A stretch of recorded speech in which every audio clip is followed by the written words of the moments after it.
आज बच्चों हम प्रेजेंट कंटिन्यूअस में नेगेटिव पढ़ेंगे।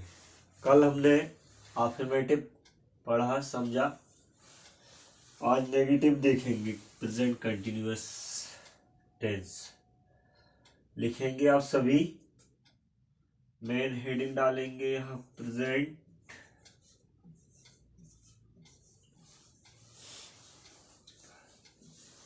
कंटिन्यूअस।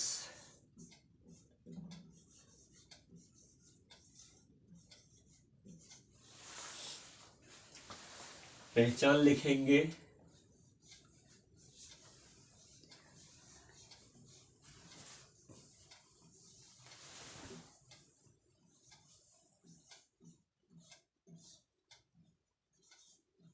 रहा है,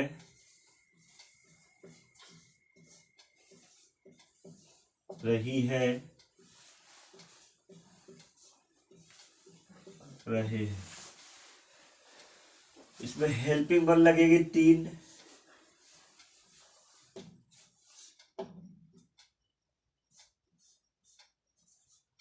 इज,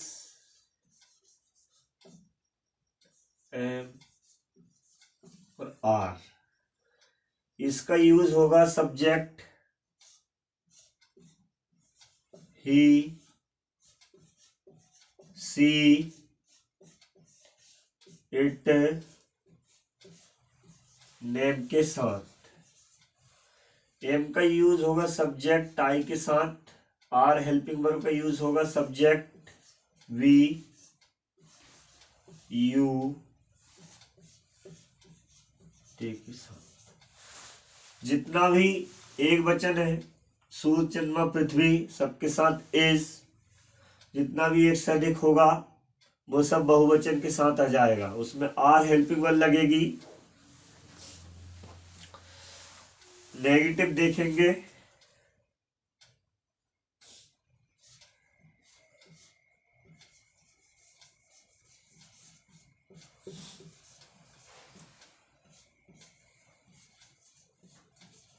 हिंदी में नकारात्मक। इसका स्ट्रक्चर है subject plus helping verb plus not plus verb का first form plus ING plus object plus P of the sentence. ये इसका स्ट्रक्चर है, इसको आप याद कर लेना। ये अगर आपको याद हो गया स्ट्रक्चर तो इसका फायदा ये रहेगा, आप बगैर देखे प्रेजेंट कंटिन्यूअस में नेगेटिव वाक्य को हिंदी से अंग्रेजी आसानी से कर सकते हो। कैसे करेंगे वो आपको मैं यहां बता रहा हूं।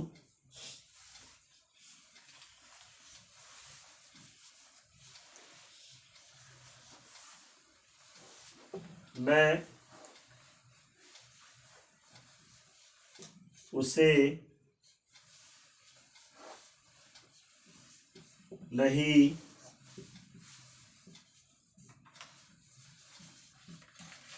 देख रहा हूं। रहा है, रही है, रहा हूं, रहे हूं, ये सब पहचान किसकी है? प्रेजेंट कंटिन्यूअस की।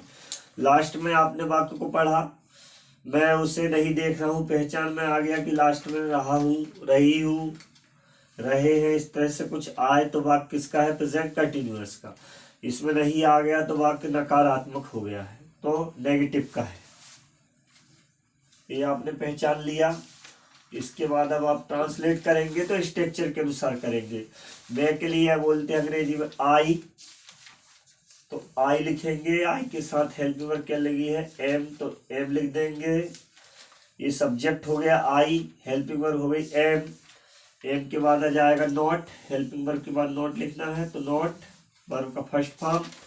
वर्ब जब किसी एक दूसरे को देखते हैं तो वो देखना कहलाता है सी, सी। और इसमें एक नियम है आईएनजी का, जिन क्रियाओं के अंत में डबल ई हो तो बिना बदलाव के हम आईएनजी लगाते हैं, तो डायरेक्ट आईएनजी लगा दिया। I am not seeing.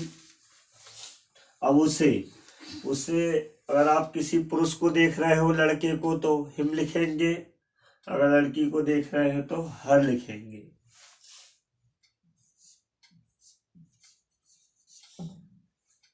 I am not seeing हर, मैं उसे नहीं देख रहा हूं। ये बहुत बढ़िया आसानी से ट्रांसलेट हो गया है। ऐसे ही आप और भी बात कर पाओगे ट्रांसलेट।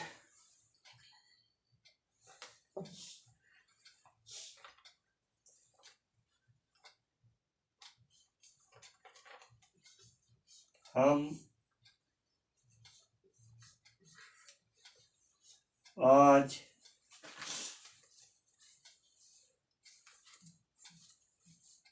वहां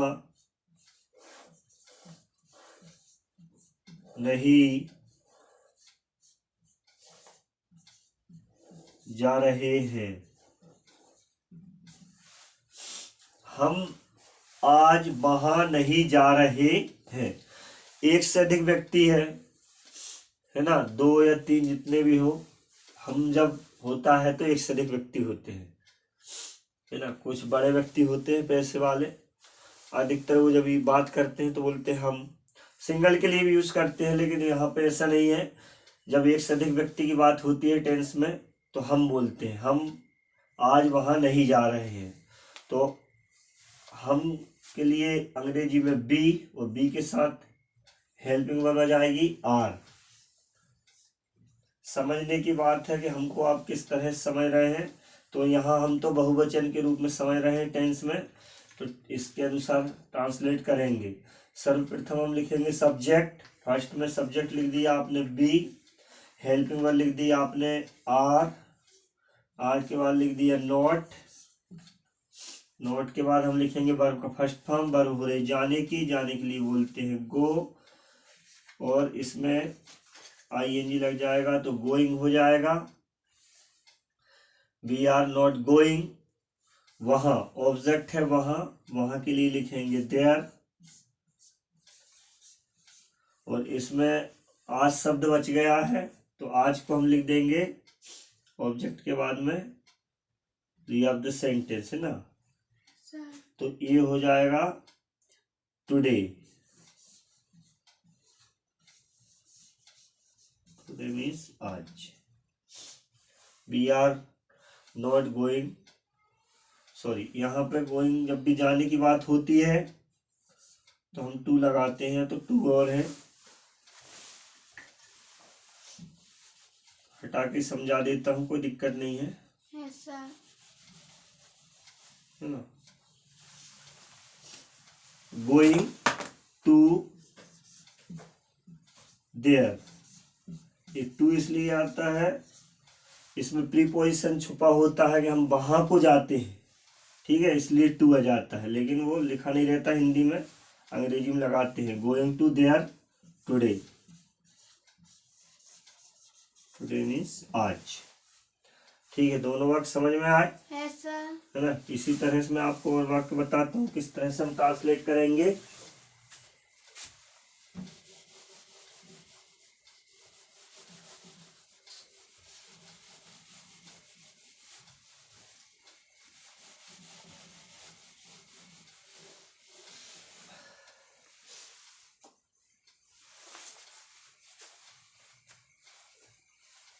तीसरा सेंटेंस देखें, वह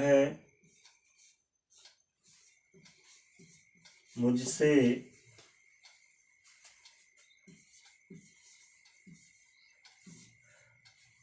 झूठ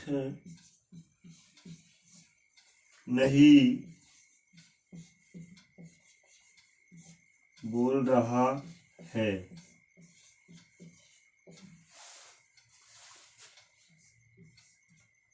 वह पुरुष की बात हो रही है, सब्जेक्ट आ जाएगा ही के साथ हेल्पिंग वर्ब लगी है इज, तो इज लिख देंगे। हेल्पिंग वर्ब के बाद नॉट लिखना है स्ट्रक्चर के अनुसार, तो नॉट। वर्ब का फर्स्ट फॉर्म वर्ब हो रही झूठ बोलने की, झूठ बोलने के लिए बोलते हैं लाई, LIE, है ना। तो इसमें से आई ई को हम बाय में बदल देंगे और उसमें आई एन जी लगा देंगे तो क्या हो जाएगा, लाई का लाइंग, ऑब्जेक्ट मुझसे, है ना। तो मुझसे के लिए हम लिख देंगे ये हम मी यानी मुझसे। ही इज नॉट लाइंग मी, वह मुझसे झूठ नहीं बोल रहा है। ठीक है, सब्जेक्ट हो गया वह पुरुष के लिए ही, हेल्पिंग वर्ब आ गई इज, नॉट आने नहीं, लाई यानी झूठ बोलना, लाइक लाइंग, और मी यानी मुझे या मुझसे। ही इज नॉट लाइंग मी, वह मुझसे झूठ नहीं बोल रहा है। ये हो गया। चौथा वाक्य देखेंगे आप,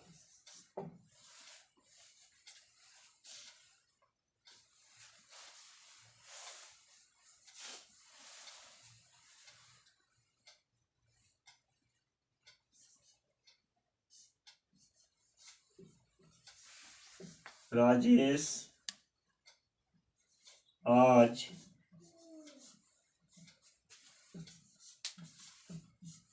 यहाँ नहीं बैठ रहा है। इसका ट्रांसलेट देखो आप, सब्जेक्ट कौन है, राजेश, तो राजेश लिख देंगे, नाम के साथ हेल्पिंग वर्ब इज आ रही है तो इज लगा देंगे, हेल्पिंग वर्ब के बाद नॉट लिखना है स्ट्रक्चर के अनुसार, राजेश इज नॉट। फिर वर्ब का पहला रूप बैठना, सिट, SIT सिट क्रिया है। एक नियम है आई जिन क्रियाओं के अंत में व्यंजन हो, व्यंजन से पहले एक स्वर हो तो अंतिम वर्ण की आवृत्ति 2 बार करके आई लगाते हैं तो सिट का हो जाएगा sitting. Rajesh is not sitting. यहाँ के लिए आ जाएगा हेयर, इस जगह पर, हेयर आने इस जगह पर हेयर। और री ऑफ द सेंटेंस में हम लिख देंगे टुडे, टुडे मीन्स आज। ये ट्रांसलेट हो गया, 4 बार बता दिए मैंने आपको बहुत बढ़िया तरीके से। ये स्ट्रक्चर के अनुसार हम ट्रांसलेट करते जा रहे हैं, इसलिए हमसे होते जा रहे हैं, नहीं तो असंभव बात थी। असंभव को संभव बनाने वाला सिर्फ स्ट्रक्चर है। आप लोग भी स्ट्रक्चर याद रखें और मीनिंग से याद करें और वर्ब से याद करें। बस यही है कि आपको मीनिंग्स पता है, वर्ब्स पता है, किसी भी वाक्य को आप ट्रांसलेट कर पाओगे आसानी से। स्ट्रक्चर का मैं बार बार इसीलिए बोल रहा हूँ कि स्ट्रक्चर जरूरी है, आपको स्ट्रक्चर याद करना है। अगला सेंटेंस है, लास्ट है ना, इसको समझा देता हूँ। वे क्रिकेट